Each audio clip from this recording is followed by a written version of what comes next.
Hi, everyone, and welcome back to the Integrative Health Coach Success Podcast, episode 101. I have the pleasure today of being joined by none other than Julia Hayes, my co-host here on the Integrative Health Coach Success Podcast.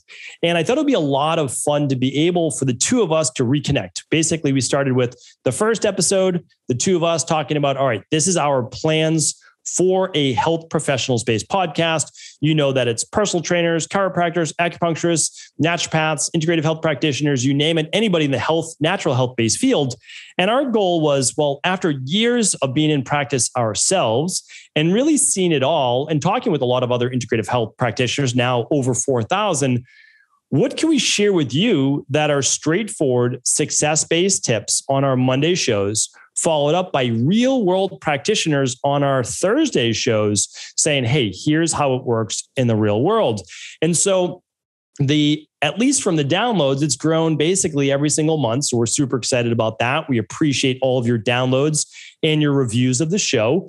And what I want to do now is, okay, after 1 year, let's reconnect. Let's hear from Julia, because I would love to hear this as well, about commonalities in the most successful practitioners, meaning what are they doing that others aren't, that's making them successful, but also what are the obstacles that they're facing that we should know about, especially if you're just starting out, because you might be able to save the time, the money, the stress, and the frustration from not having to go through those same challenges. So Julia Hayes, welcome to our show, but welcome to being interviewed here today. Thanks for having me. This is fun and exciting. I never really knew that I would be super comfortable on the other end, but now I love getting interviewed because I don't have to run the show. So thanks for having me. It is part of the fun. Yeah. I mean, you get to kind of sit back and let the questions come and kind of go over that. So we have a general plan for today's show. I just mentioned, I want to go over, what are the commonalities that we've just heard over the last year, but we're going to keep this really fun, really conversational. And many of you, of course, all of you know Julia from if you've been listening to the show, but Julia, I'd love for you just to give a quick background on yourself so that you can share kind of the diversity with which you've worked in this industry. And I think that speaks to a lot of how you're able to interview people from all different types of health and fitness industry occupations. Yeah. So I started out in the health and fitness space, personal training. That was I think my passion for health, fitness, all of that well-being grew from kind of going through college and not taking care of myself all that well and finding myself feeling, heavier, sluggish. And so finding personal training was a huge part of what kind of brought me into the health and wellness space. But I think much like yourself, at a certain point, I was like, oh man, I mean, I can have somebody go through workouts, but there's so much more to health and wellness. And so then I, studied nutrition and, went to IIN and then of course IHP, and was able to really broaden my scope of what it means to be healthy and not just quote unquote fit. And now, of course, working for Equilife as a health coach is where I'm at now. And I'm able to kind of bring it all together. It's really there's always something to learn. And I think that's where I've been over the last 15 years or so, is just always growing and always learning. And I think that's a huge part of being a health practitioner. 100%. Yeah, absolutely. And you also have a lot more life experience drawing upon. You're a mom with 2 kids. So you know the busyness of schedules, working as a full-time health coach, but then also raising a family and all the things that go along with that, which I think allows people to better understand their clients as well, especially if you're working with moms and dads with, other things going on besides maybe their work or their life itself.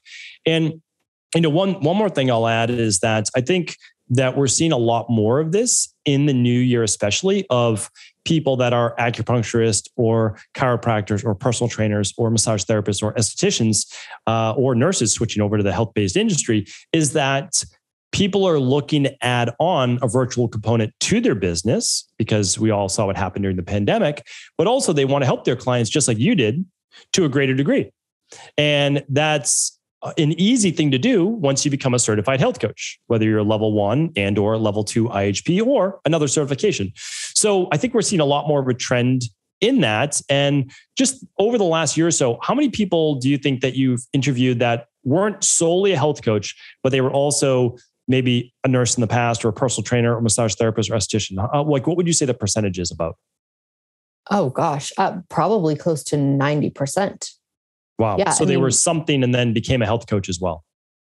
Oh, absolutely. Yeah. Maybe even more like 95%. I mean, I think most of I interviewed a woman who was in baking before, and there was a ton of conventional medicine, whether it was a pharmacist, a nurse, that were working mostly in conventional, a few actually like pharmacist techs where they were like actually responsible for going through people's medications and whatnot. So yeah, lots of conventional to kind of more holistic side of things. And I think the commonality that they all had was they realized that their ability to help these people was super limited where they were, and that there was another option for how they could help and guide people to be healthier, truly healthy.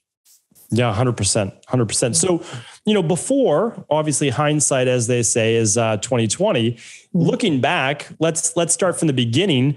What did you expect out of all of the different practitioners you interviewed? What were you expecting to hear? And then we'll talk about kind of how did it actually go? Was it pretty much on point for what you thought and how you thought it was going to go? Yeah, it was pretty similar. I expected that it would be a lot of actually the opposite of what we just discussed, which it would be a lot of people who thought, I want to be a health coach. So I'm going to do IHP and I'm going to become a health coach.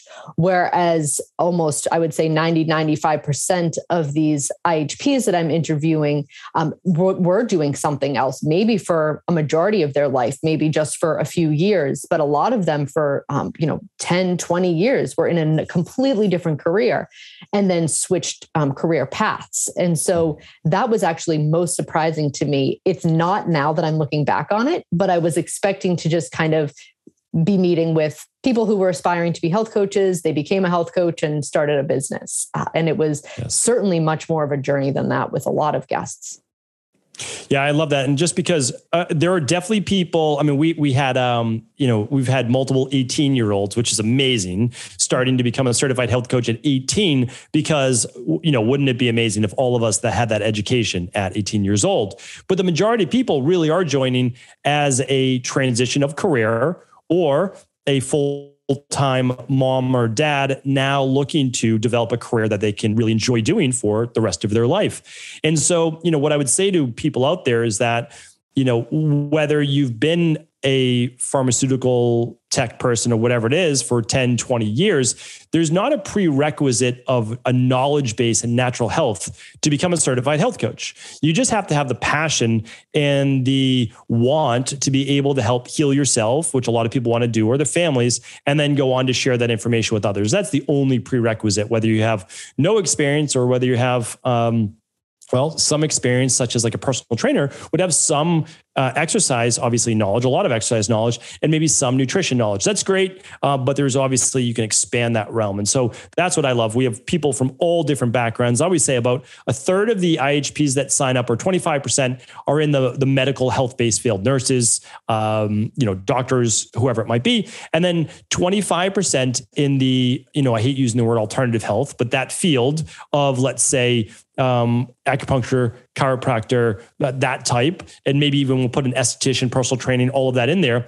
And then 50% have no experience in the health-based field. They want to learn that. And I think that's a really nice thing too. And we've seen that now. I think we have 3 years of data on that. So it's always pretty much stayed that way.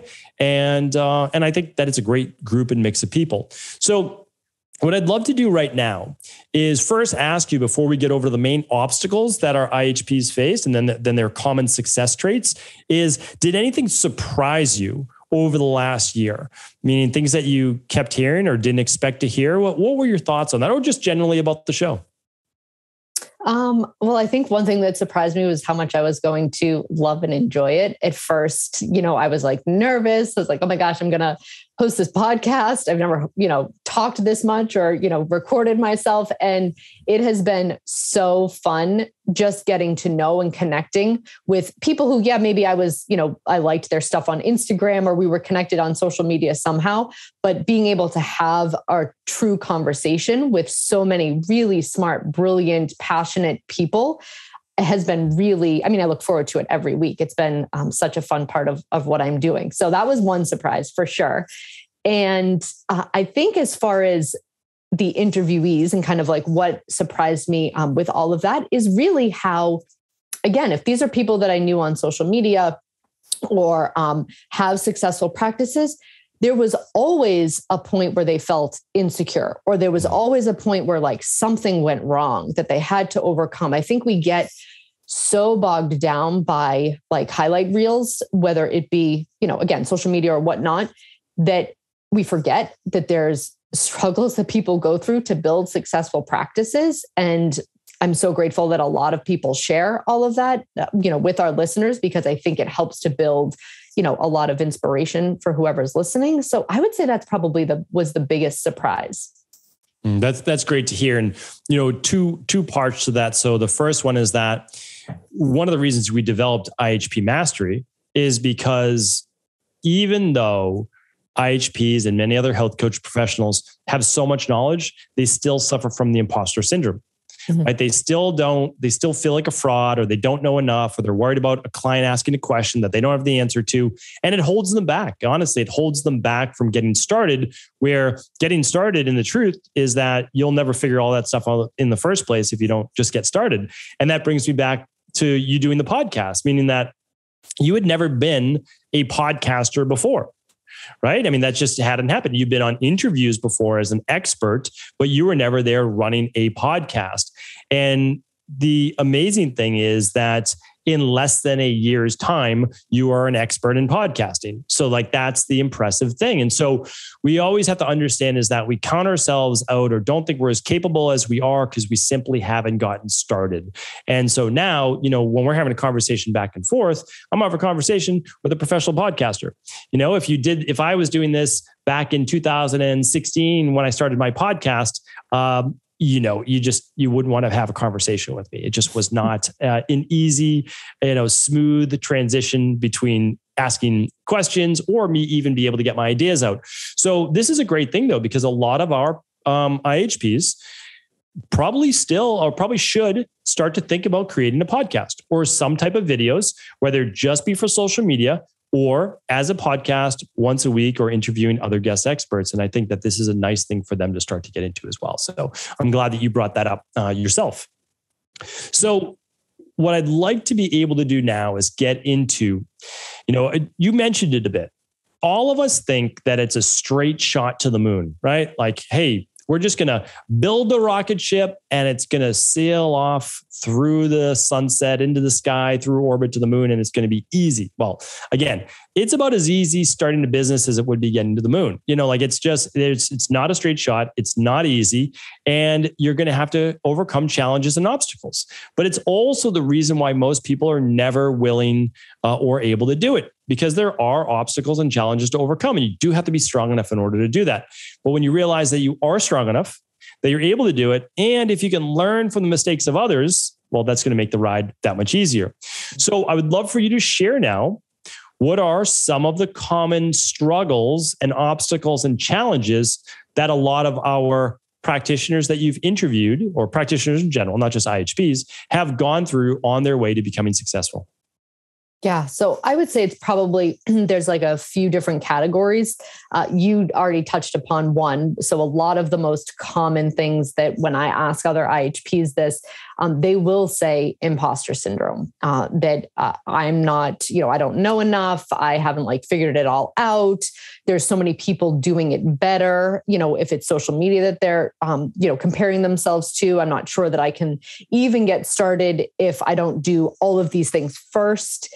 And the truth is they all share that it was just getting started that they needed to do. And so that imposter syndrome kind of can come and it can go and it can come back. I think that's the other thing too, right? Is like you said, it's not a straight shot to the moon. It can be there in the beginning and then it might come back in the middle. And a lot of, few IHPs have talked about that even as they got started, they built confidence, but then something kind of set them back where they got that, lack of confidence or imposter syndrome again.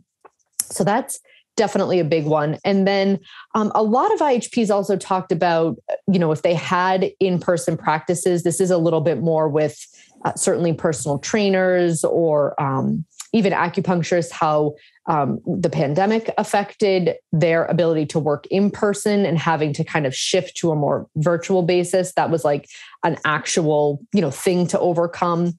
So I think there was some structural things, but a majority of what people describe are really, the imposter syndrome, the fear of not being good enough. What the heck do I know? Who am I to kind of be bringing this information to other people? Or the risk of leaving for some of these IHPs very financially successful careers where they were going to take a pay cut.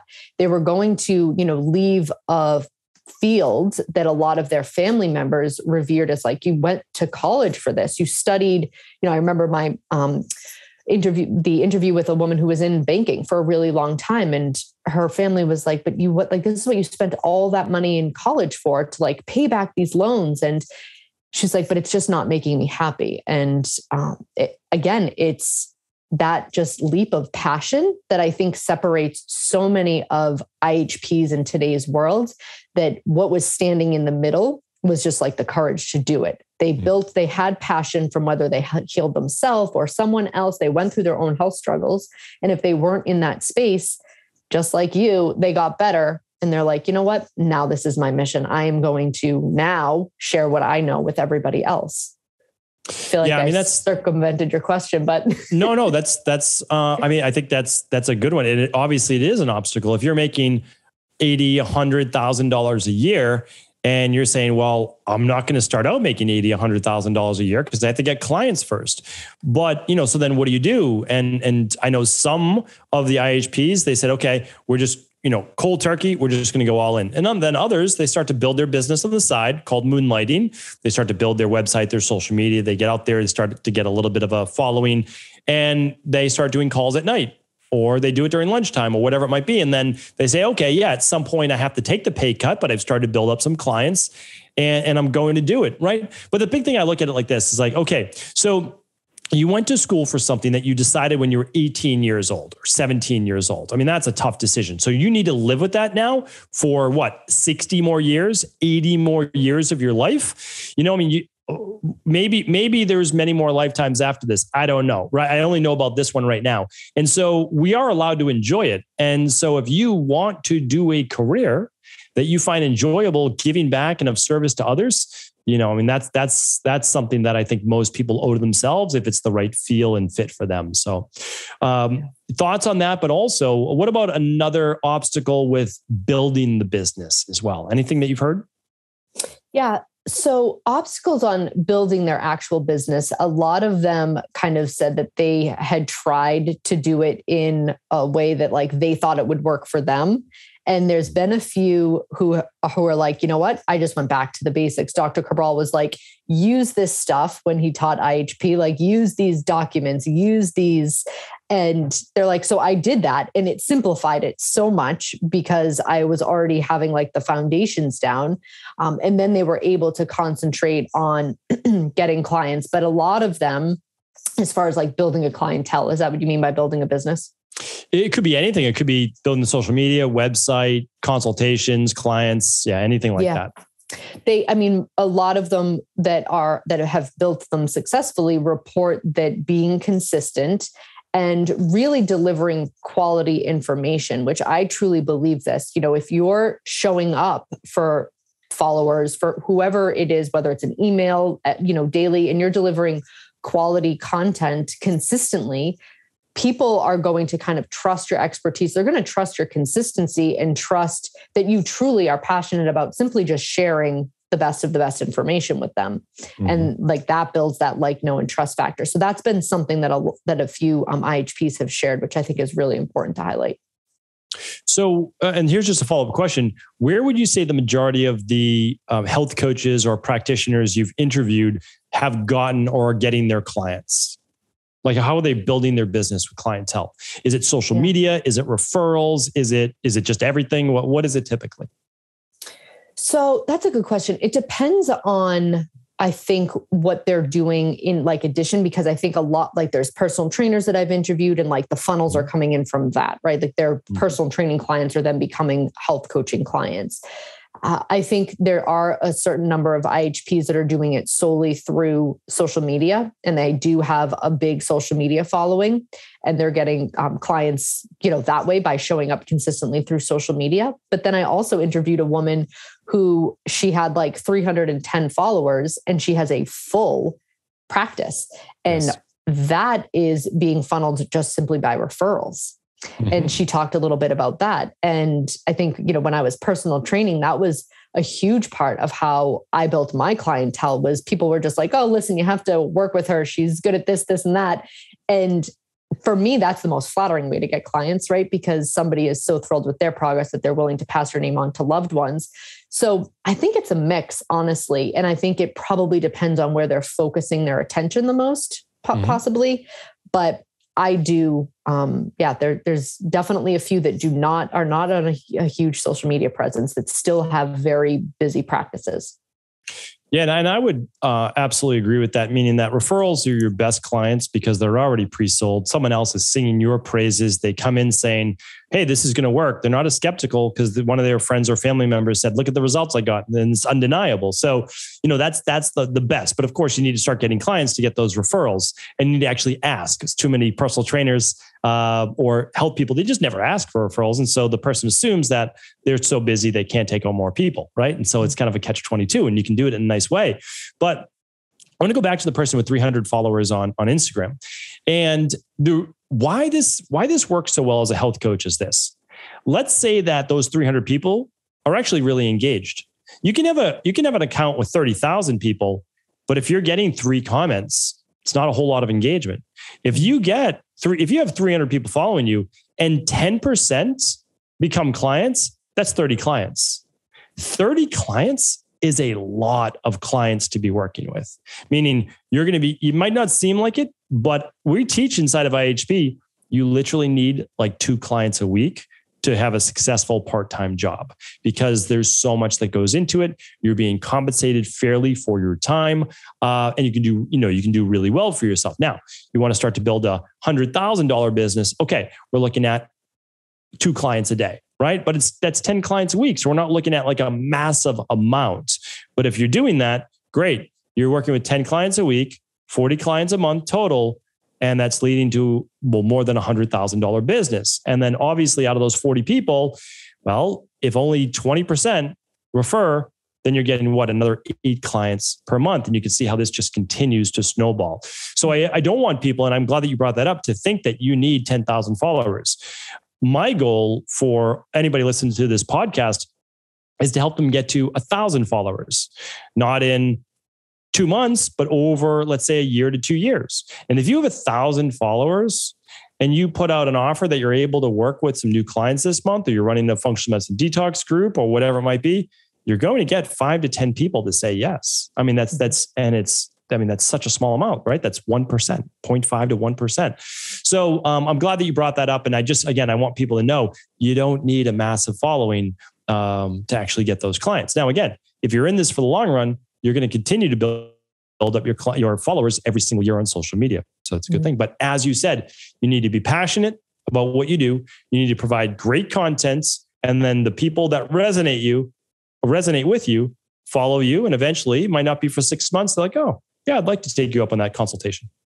Yes. Yeah. And I think people can get so caught up on the number of people that are following them. But like to your point, if you have 40,000 followers who are going to jump at the chance to work with you because they are so thrilled about the content that you do produce versus, 300,000 followers that are just following you for some other reason, it's again, the quality and the connectedness I think that you have in, your community in general, whether it's 1,500 followers or whether it's 20,000 followers, because that is ultimately, I think, what leads to somebody going, you know what? I want to work with her. She's, down to earth. She knows what she's talking about. It seems like it might be fun, like that kind of a feeling. So I think the quality matters too. 100%. That connection is the big word that I just picked up on there. And that's really what it's about. Do your followers feel connected to you and with you? And that's because you're sharing something typically personal things that they said, oh yeah, that's me too. Like that's how I feel as well. And so you have to share your journey, all the different struggles that you went through, but also that you go through today. Like if I get less sleep in one night for a reason, like, hey, it wasn't my best night's sleep. Here's what I do. If I don't get my best night's sleep, I'm not going to go for personal best in my workout. I might even do more of a walking day than a hard workout day. And then just kind of share those things with people as well. And again, that makes you a real human. Mm-hmm. So, I love hearing that. Well, let's switch gears now into saying, we talked about a lot of the struggles that every practitioner goes through. Now, over 50 interviews, what are the success traits that you saw? It can be personality, it can be in business, it can be in life. Like, what are the commonalities that the successful people that you've interviewed seem to have in common? Yes, I would say the biggest one is when faced with adversity, it doesn't set them back. It actually sets a fire to push them forward. The interview that I did yesterday is like top of mind, but I think a lot of these coaches, they look at things as happening for them instead of to them, and they don't have that victim mentality. If they have a setback, they use it to kind of as like this, lever to kind of jolt them forward rather than continue to hold them back. They're just kind of determined in this mindset of, this is my passion. I will help as many people as possible. And they're just very dedicated and focused. I think that that's one huge, piece of it. Can you tell me, did they learn that? Were they born with it? What if you don't have that? Do you have to have it in order to be successful?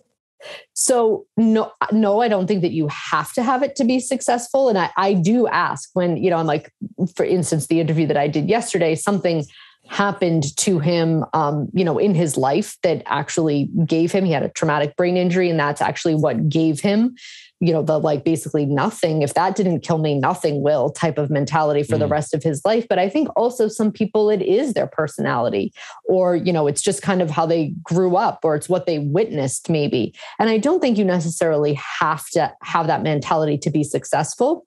But I think there has to be at least some version of being able to view things that happen to you in a way that it isn't the only option isn't to sit back and be the victim, to somehow shift. Sometimes it takes people longer than others. But if you leave your job and you decide to do IHP and, there's struggles along the way, some people reported financial struggles, or others, people disapproving of them, to kind of still keep your eye on what is most important to you and kind of truck forward anyways, was a common theme. Yeah. And I do think that some people are just born with that determination. There's no doubt about it. That's kind of the nature part of it. But then, as we talk about like life or nurturing or whatever it is, I think anyone can develop that if they have a strong enough why. So if you have to make $80,000 a year because your spouse lost their job or whatever it is, trust me, you can make $80,000 a year. You're just doubling down on everything that you're doing, and everything that you were doing previously. You're just doing more of it. You're out there more looking for clients. Like, you can make it happen but now all of a sudden you're doing it because you have a strong enough why. You need to support your family. You need to support your children, whatever it is, right? Or with a lot of people, myself included, like, listen, we were wronged by conventional medicine. They did the wrong thing. They said the wrong thing to us. They were very cold. We are going to share with people the right way, not to suffer in that way. And so I do think that there's just, you can have multiple whys. And so that's why you have to figure out what your why is. If it's not that strong, well, you can still be successful. You just might take a little bit longer, or you may not build that big a practice. Like, your choice might be like, I just want to do this on the side. I want to help some people. And I actually know a lot of IHPs like, no, I'm 55 years old. I want to do this to help more people. And I'm going to work with friends and family, and I'm going to work with some clients. And I'm going to enjoy this. And it's not going to be a huge practice. Like, that's okay too. So I think it all depends on the individual. But if you really want to make it, meaning like a big practice, I think that you have to have a very strong why, whatever that is. Mm-hmm. Yeah. Yeah. So that's good. What other, besides maybe personality traits, what are some other success commonalities? Yeah. Not reinventing the wheel. A lot of people have said, so they're like, it felt almost like, oh, I'm supposed to like use all his stuff, but like the de-stress protocol, and, they grappled with the idea of maybe like making their own version. And then they were like, but this is silly because this is what works. This is like, why reinvent the wheel? And it wasn't that they thought that they could invent something different and better, but it felt wrong to take somebody else's hard work and then pass it on. But they were like, eventually I just realized that this is Dr. Cabral's mission, and that's actually literally what he wants us to do. And so a lot of like, don't reinvent the wheel, keep the simple things that already work in place. And then that gives you time to do, other things within your business to kind of make it your own. Yeah. My goal has always been for people to help other people. Now, if you have to literally create all your handouts, all the different software, all the different protocols, that took me a decade, to do that. But then also another decade before that, learning it through nutrition and personal training. So it's like, okay, so it wasn't really 10 years, it was 20 years. And so you could do that yourself, but why? Like, that's how I look at it. So we give people, in my opinion, everything. That's why IHP is different, that it's actually, you get a practice, right? That's the difference. Like you mentioned, you did IIN. I think they're great. I think all the certifications are actually great. The big ones out there, not the random ones. But what the difference is that you get a full practice. You get 50 different handouts. You get protocols to follow, not different voices, which again is not a bad thing. And you can do that. You should read lots of books and read other material. But the goal is to simplify the process for people because it's complicated enough. And that's kind of always been my goal. But then when you're successful, you're doing well, you can always add more. Like you can add your own flair and your own touch. But the truth is, like, each coach is their own flair, right? They're not working with me, they're working with you, and you have your own personality and you have your own way of teaching. And that's what's different. They don't care who, I am or my book or whatever. Like, okay, yeah, like that's where you learn some of this. Great. Well, so did I. I read thousands of books. I had my mentor, Dr. Pete. Like, you're supposed to do that. Like, that's how you learn in the first place. And so that's good to hear too, because I didn't know that. So that's interesting. And you will struggle if you have to do everything from scratch. That's too much. So I don't recommend that. How about one more? I'd love to hear another one. Yeah. From like a business side of things. What do they all seem to do as a business that, like 80% of them all did this as a business? Was it like virtual consulting? Was it landing people on a website or all on social media? Like, what were the things that, the commonalities, even if they were different industries? Yeah, I would say having a virtual option was definitely a big commonality. Even the people who do in-person still have a virtual option.